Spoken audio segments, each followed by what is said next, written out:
Bonjour à tous et à toutes, bienvenue dans votre nouvelle émission Bête de scène. Pendant une demi-heure chaque mercredi, Bête de scène sera votre rendez-vous consacré aux animaux.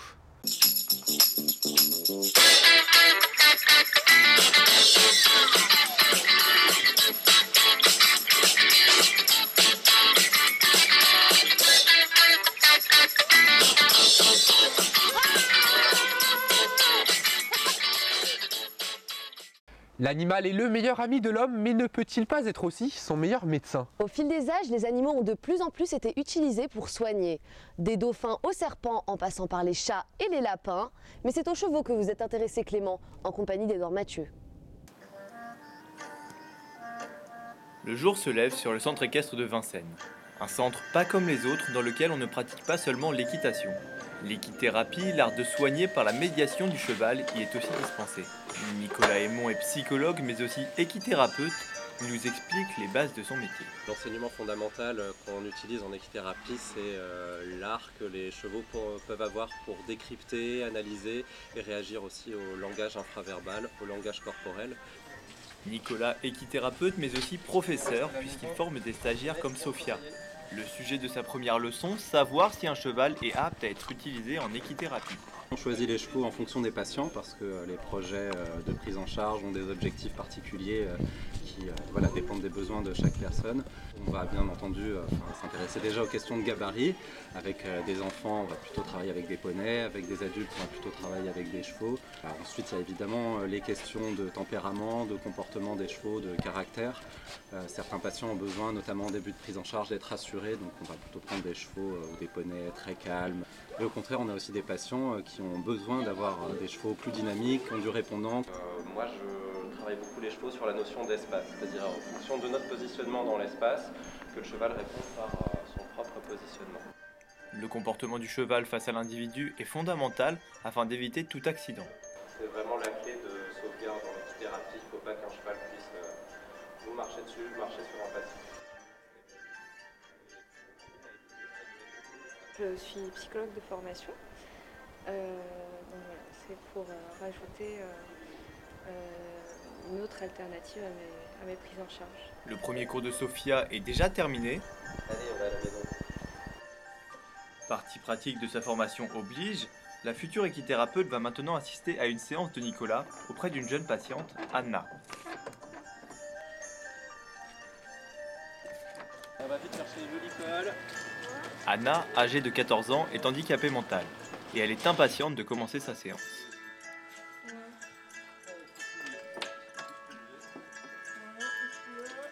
Ah, celui-là, qu'est-ce que t'en penses? Bien. Il est bien? Ouais. Très bien. Tu prends toutes les brosses qu'il faut? La séance se déroulera en compagnie de Miwok, habituée de la jeune patiente. T'as fini 3e à toi? Avec Olivia. Ouais, c'est ça. Ouais, tu peux amener Miwook jusqu'à l'escalier. Ça fait maintenant plus de 6 ans que je la suis. Donc, quand elle m'est arrivée, elle avait beaucoup de problèmes d'inhibition motrice, donc elle avait du mal à se mobiliser dans l'espace. Elle était assez introvertie avec peu de confiance en elle.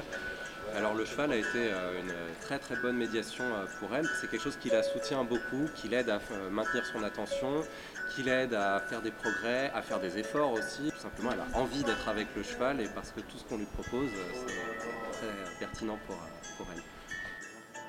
Le cours commence en douceur avec le brossage du poney, le tout sous les yeux d'une Sophia attentive à la moindre remarque de Nicolas. Et Anna, pour me diriger, pour faire le parcours, elle me disait tout droit, à droite ou à gauche. Ouais, il faut prendre du recul, voir ce qui s'est joué. Et cette première rencontre avec Anna, il se passe des choses et je trouve ça intéressant le déroulement de la séance. Et pendant qu'Anna dirige Miwok, ses parents attendent à l'extérieur, totalement convaincus par les bienfaits de l'équithérapie. Ça doit donner un meilleur équilibre et puis surtout être heureuse, contente. Et on a fait aussi de l'équitation un peu normale, elle adaptée. était motivée, Oui. surtout que donc, tout ce qu'elle fait, soit attacher le cheval, etc. Là, quand on lui apprend, elle refusait d'apprendre tout ça, mais avec le cheval, Quand ça la motive, elle est heureuse, ça fait faire des progrès, non, aucune méfiance.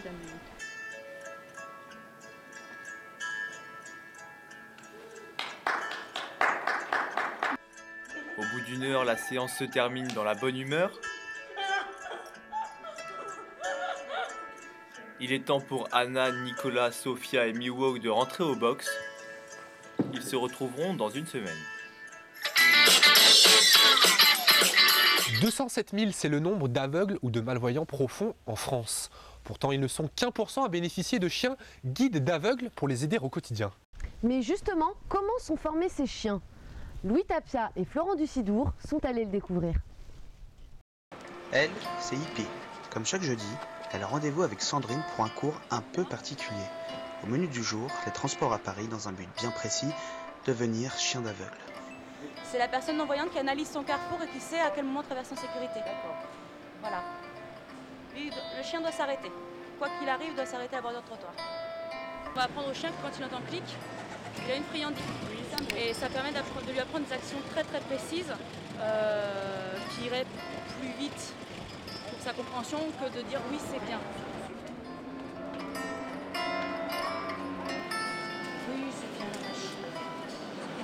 C'est fini, laisse en non, c'est bon.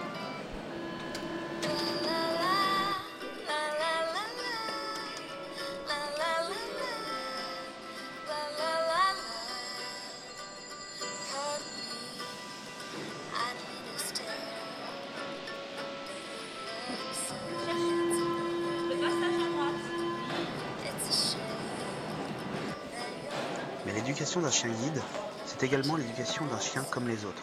On retrouve Sandrine chez Sylvie et son mari, famille d'accueil bénévole. La famille d'accueil est le deuxième maillon dans l'éducation d'un chien guide et son rôle est tout aussi important. C'est un chien qu'on va éviter de solliciter quand il travaille. Justement, on ne va pas aller le caresser, on va le laisser avec son maître. Assis? Assis? Couché? Non. Couché? Couché? Couché? Couché? Plus la famille va réussir à nous donner un chien avec des super bases, plus vite pour nous ça ira l'éducation. Au lieu de mettre 8 mois à éduquer un chien, on va mettre 4 à 6 mois grand maximum parce qu'on aura moins de travail à faire sur le comportement de base du chien. Ce qui fait le plus peur, je pense au départ, pour toute famille d'accueil, c'est le moment de séparation avec le chien. Donc nous, on s'y est préparé dès le départ, on s'est dit est-ce qu'on va être capable de supporter la séparation. Donc on l'a pris dans ces conditions-là déjà. On savait que de toute façon c'était pour un certain temps, qu'à un moment donné on allait la rendre pour qu'elle puisse faire son travail. Mais le travail pour Inouï, ce n'est pas pour tout de suite. C'est bien, c'est bien. C'est bien. Âgée de seulement 4 mois, elle devra attendre ses 1 an avant de pouvoir commencer l'éducation complète du chien guide. Mais pour l'instant, elle doit se contenter de vivre en famille. Alors autant s'amuser. Aveugle, Stéphane l'est depuis qu'il a 17 ans. Là, le feu il dit rouge piéton et dès que ça va être vert, il va sonner, vous voyez, voilà. Le chien guide a libre accès dans tous les lieux publics, mais parfois il faut quand même encore se battre beaucoup. On se fait jeter parfois dans les restaurants, dans des magasins et tout. Donc c'est encore les grosses difficultés qu'on a. Voilà, comme ça. Voilà. Et tu restes là. Assis-toi dessus. Comme ça. Voilà. Émile, t'es filmé.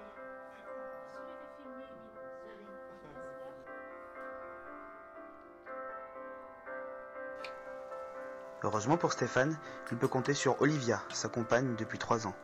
Olivia est aveugle et dispose elle aussi d'un chien. Une situation peu fréquente quand on sait qu'il n'y a que 2000 chiens d'aveugles en France. Mais à la maison, Erhard est dispensé des tâches ménagères.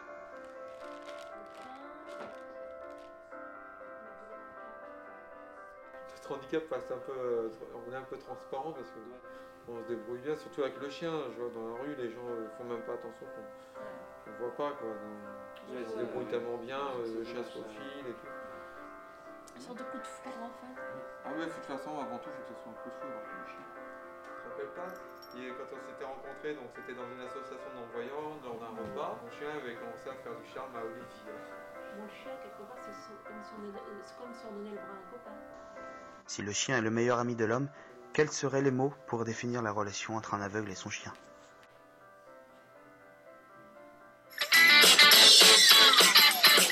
Les pseudo-éleveurs qui postent des annonces sur Internet sont de plus en plus nombreux, ballottant les animaux d'un intermédiaire à l'autre dans des conditions douteuses. Les animaux sont-ils devenus des marchandises? Alexander Moramir et Sarah Menaï ont enquêté sur ce trafic. Pas vrai, Pouka?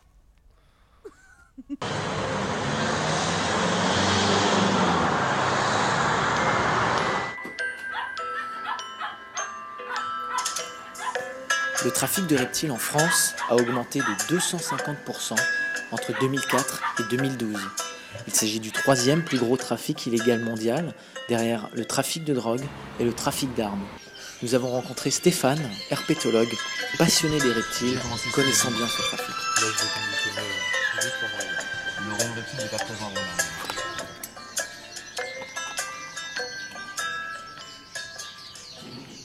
Moi-même, j'ai possédé des animaux dangereux, venimeux, interdits en France, que j'avais été acheté donc à l'étranger et que je maintenais en captivité en France, donc illégalement.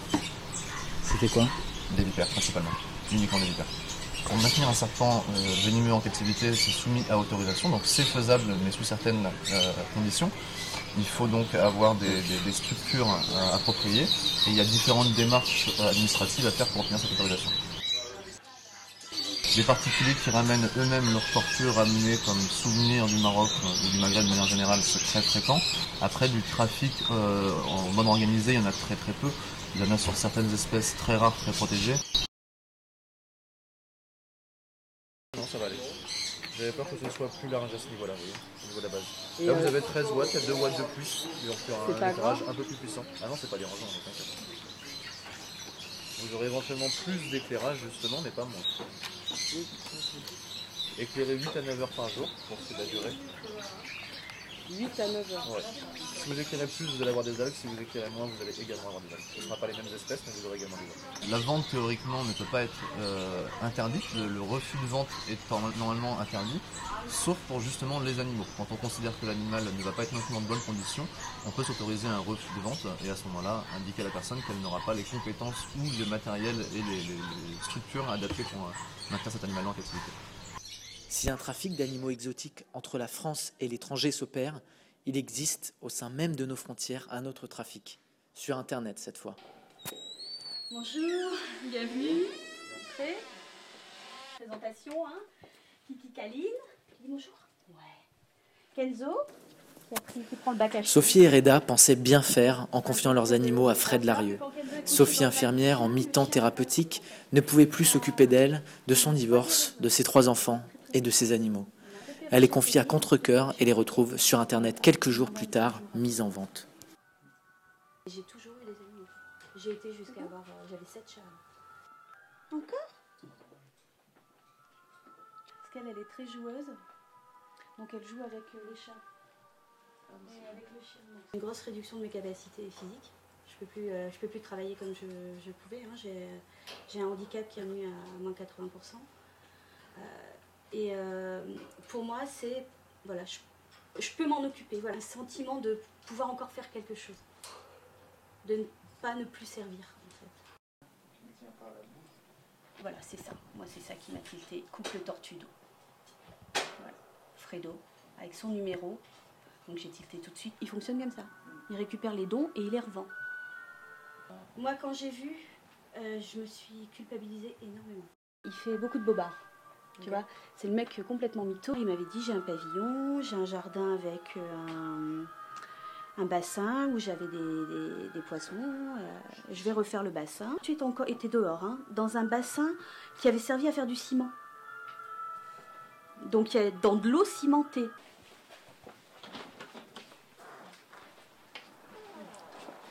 Donc là, du coup, les tortues. Donc c'est un couple. Hein. Le couple de tortues. Donc j'ai récupéré... Ben voilà, il l'a laissé sur le balcon comme ça, sans surveillance, sans rien. En fait, il les a abonnés sur le balcon le temps qu'il trouve un acheteur. Pendant ce temps-là, il faut savoir qu'ils ne sont pas nourris, ils ne sont pas maintenus dans de bonnes conditions. Nous décidons de nous rendre au Blanc-Ménil rencontrer ce Fred et son environnement. Arrivés sur place, nous découvrons un véritable taudis. Le jardin, un cimetière d'objets pour animaux, une quinzaine de cages cassées et laissées à l'abandon. Je laisse la grande volière et puis je récupère celle-là pour les rats, ce sera bien. Bah oui. Et vous voulez des accords ou pas? Je vais voir avec je vais appeler... Non, ça part la belle. Attends, je vais voir avec Réva. Faut que ça parte. Bah ouais, tu m'attends. T'as pas réussi à les revendre? Non, la rose, non, elle est pas...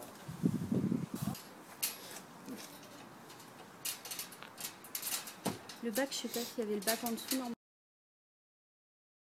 Ce jour-là, Sophie et Reda ne repartent pas avec des animaux, mais récupèrent pour près de 500 € de matériel donné à Fred et qu'il n'a cette fois-ci pas réussi à revendre. C'est la grande question des vacances. À qui confier vos animaux de compagnie? Oui Katia, et si vous ne voulez pas abandonner vos animaux, vous pourrez toujours les mettre en colo. Marine Limbette et Maguette Marquis sont allées chez Patricia nous faire découvrir ce concept plutôt rigolo.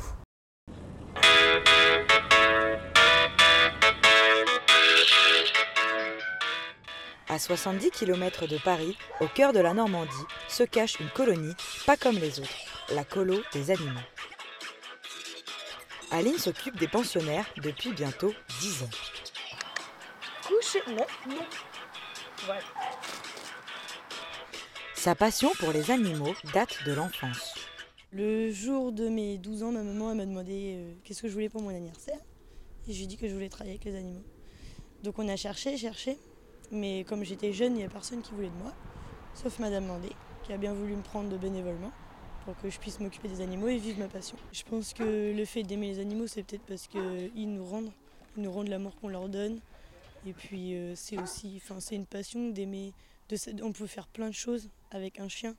C'est intelligent, ça rend l'amour que ça, c'est joueur. Et là, elle a vu Patricia. Pour une quarantaine d'euros, vous pouvez déposer votre animal de compagnie le temps d'un week-end. La star du petit pétron. Je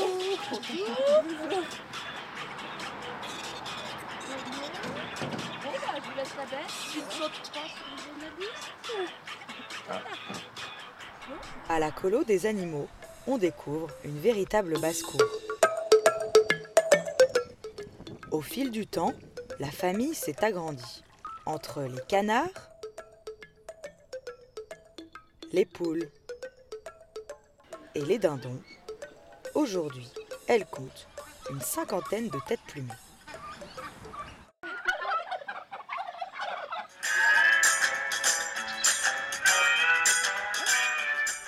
En plus des pensionnaires, la colo recueille les animaux abandonnés par leurs propriétaires. De nombreux cacatoès, comme Fidji, ont vécu dans des appartements beaucoup trop petits. Aujourd'hui déplumé, Fidji ne peut plus voler. S'il mange encore à sa faim, c'est grâce à Aline, mais aussi Amandine, une autre stagiaire de la colo. Ça change parce qu'il y a la passion. Ici, on peut montrer qu'on aime les animaux. On le fait avec une passion, on le fait avec l'amour qu'on a. Châtaigne est arrivée à la colo il y a une semaine. C'est Amandine qui le promène tous les jours.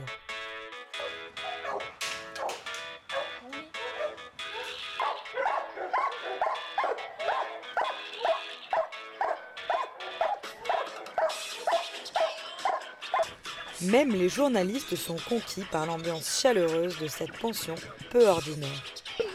Ouais, très bête. On l'a appelée parce que sa était toute pause. Ah ouais? Et pour ceux qui souhaitent offrir plus que des vacances à leurs animaux, il existe un centre de bien-être pour nos amis à quatre pattes. Cette boutique du 15e arrondissement parisien propose des toilettages, mais pas seulement. C'est Véronique qui effectue les soins spéciaux. Le spa lui permet de déstresser les chiens les plus tendus. Donc là, il est un petit peu stressé. Donc ce que je vais faire, je vais choisir un aromagel apaisant. Voilà, je vais faire avec ça. C'est pas du massage, c'est du modelage. Parce que là, on travaille sur le produit. On fait pénétrer le produit. Pour la coquette somme de 70 €, votre chien est chouchouté et câliné pendant plusieurs heures.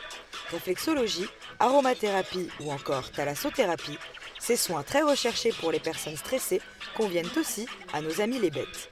Glam en ressort parfaitement relaxé. Toucher son poil. les maîtres sont prêts à tout pour leurs précieux compagnons. Rien n'est de trop, qu'ils les mettent en thalasso ou en colo.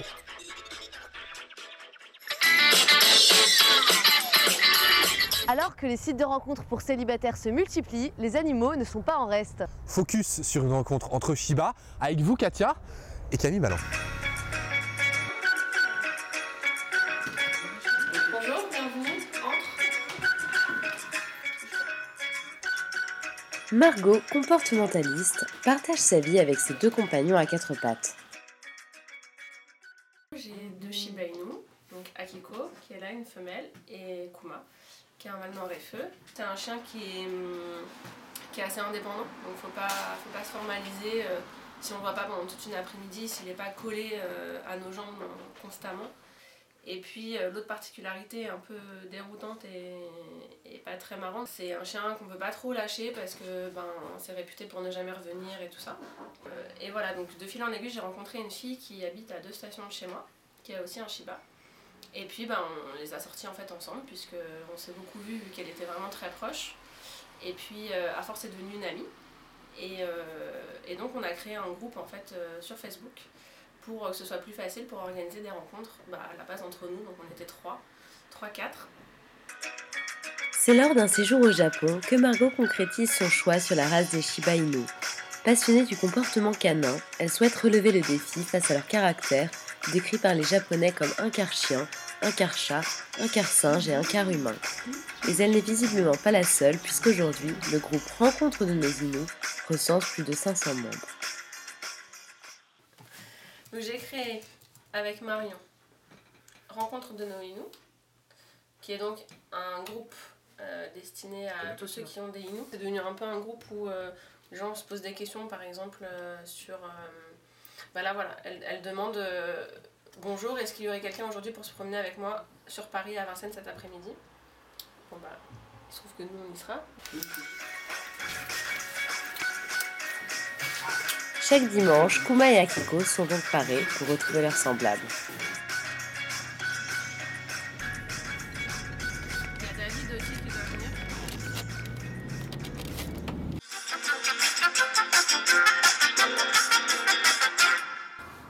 Tu attends Kuma.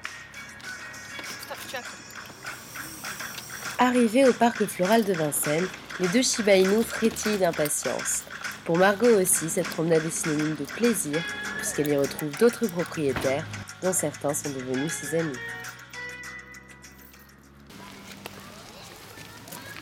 Salut, ça va? Donc Marion qui a créé le groupe avec moi de rencontres de nos Inuits.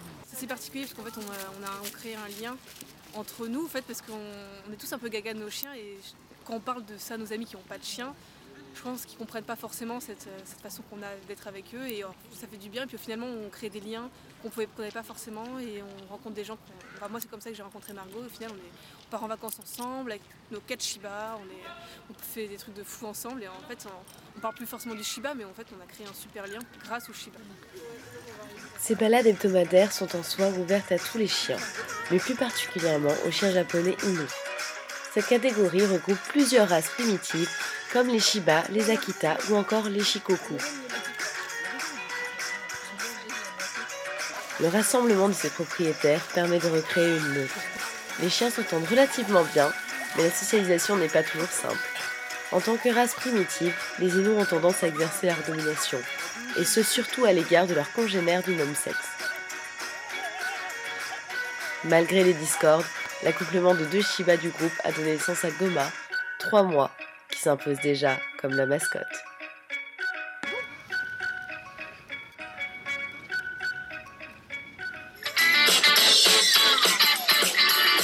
Bête de scène, c'est déjà fini.